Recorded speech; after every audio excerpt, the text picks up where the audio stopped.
بسم اللہ الرحمن الرحیم۔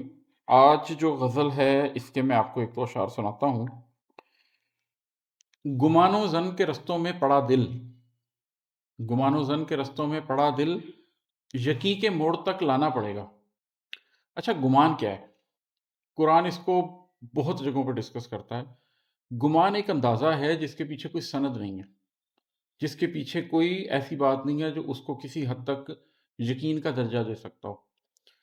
اللہ تعالیٰ نے قرآن میں کہا ہے کہ تم بدگمانیوں سے بچو، کہ جب تم نے اندازہ ہی لگانا ہے تو خوش گمانی رکھو، گمان کو بد کیوں رکھنا ہے؟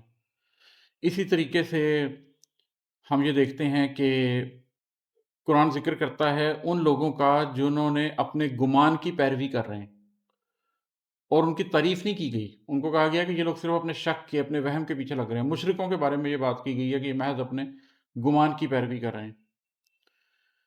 تو گمان ایک شک ہے۔ اچھا، ظن کیا ہے؟ ظن گمان سے ایک درجے آگے کی چیز ہے، ایک درجے بہتر چیز ہے۔ ظن ایک سپوزیشن ہے، ایک ہائپوتھسس ہے۔ اس کا مطلب یہ ہے کہ ظن میں آپ کے پاس کچھ نہ کچھ ہوتا ہے جس کی بنیاد پر آپ نتیجہ قائم کر رہے ہوتے ہیں، لیکن وہ سند اتنی مضبوط نہیں ہوتی کہ آپ اس کی بنیاد پر یہ کہہ سکیں کہ میرے پاس ایک ثبوت موجود ہے۔